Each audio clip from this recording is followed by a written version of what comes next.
Good morning, everybody. Lance Bell here. Mind of a black, moderate conservative. Now, I haven't done a video in a while, but I wanted to jump on here. And yes, I'm going to be like everybody else. The big topic in the last week has been the whole Steven Crowder and Daily Wire dust-up. Now, I waited till I watched a lot of videos to do mine, and there was a reason for this. I keep coming back to the exact same thing on this one. I have to look at this not from a business standpoint, but as a content creator. And let me explain. Now, when I watched Crowder's video last Tuesday, I started to read the offer sheet. Now, people gotta remember this was an offer sheet, not a contract. And I'm looking at it and I'm thinking to myself, this contract is so one way, it's not even funny. Now, when you read it, it's like, okay, they're giving him $12.5 million a year. Now, I'm thinking to myself, okay, that sounds like a lot of money. But when you start reading the contract, what am I saying now? That offer sheet itself, it doesn't make any sense. So, especially when you start looking at the penalties in this. I mean, he's getting penalized if he gets demonetized, if he gets sick or out a long period of time. And it's like, Daily Wire, you're paying all this money. Number one, your Daily Wire assuming none of the risk on that offer sheet. None of it. Two, when I saw what he had to give up, that's where the real problem with me came in. He loses intellectual property, his back catalog, his likeness, Mug Club, and perpetuity. That's what a lot of people don't. Very few people talked about those two words, in perpetuity. And so you're telling me if he decide to ink up on that, he loses everything, and he has to do all this programming. And his big thing was the ad spots, which I get.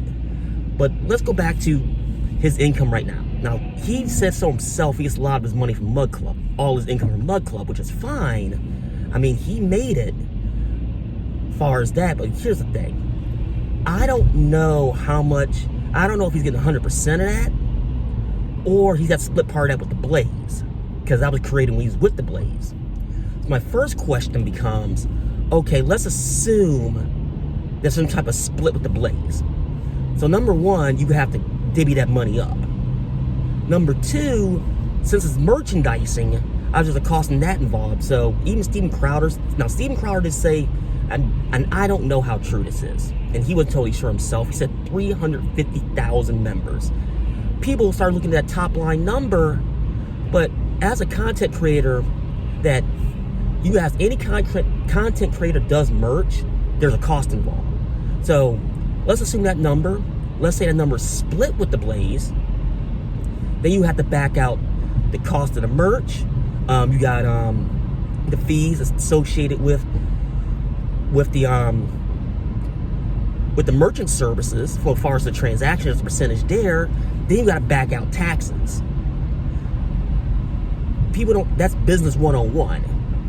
I mean, that number comes down real quick, especially if it's divvied up like that. But let's assume in this particular instance that he gets all the money. You still got to back all that out, and plus his payroll comes out of that. So you got business payroll, business taxes, insurance, all that comes out of that money. So he probably judged that offer sheet against his own books, which I didn't see one YouTuber talk about that. And that's the weird thing. And people should have caught that. So he probably did that offer and snarfed at it. Now, if somebody like me, for instance, you put that offer sheet in front of me, I'm gonna laugh in your face. That is way too much to give up. Now, I actually have an example in this. Years ago, I had the chance to ink up Machinima back when they were huge. And let me tell you something.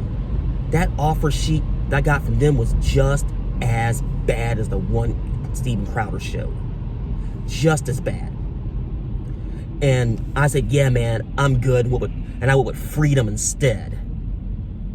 So people got to understand that people talk about the money, you should have took the money.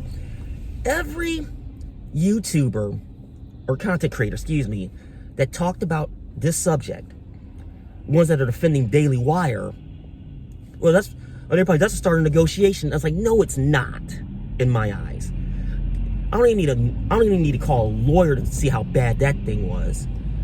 And besides, if Crowder did the right thing in that particular situation, to where if they're going to start there with an offer sheet, they're not going to negotiate in good faith.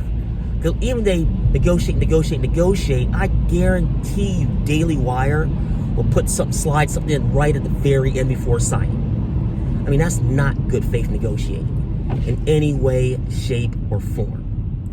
That's a promise. Now, when I had to go through it, I mean, that's not a good contract, especially how one-way it was. That was a straight up one-way contract. So now Crowder said he's looking out for people like me, smaller content creators. Now I'm gonna take that at face value on that statement. So this is a cautionary tale in my eyes that became very public about when you see something like this, run very, very far away. That's what I did 10 years ago, and I'm actually happy I did.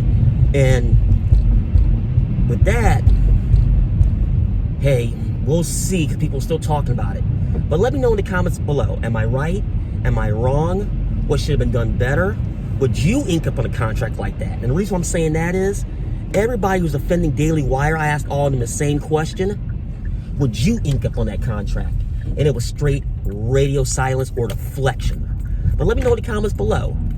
Well, folks, I'm going to get off here. Remember to like, share, subscribe, all those good things. And then this is Lance, mind of a black, moderate conservative.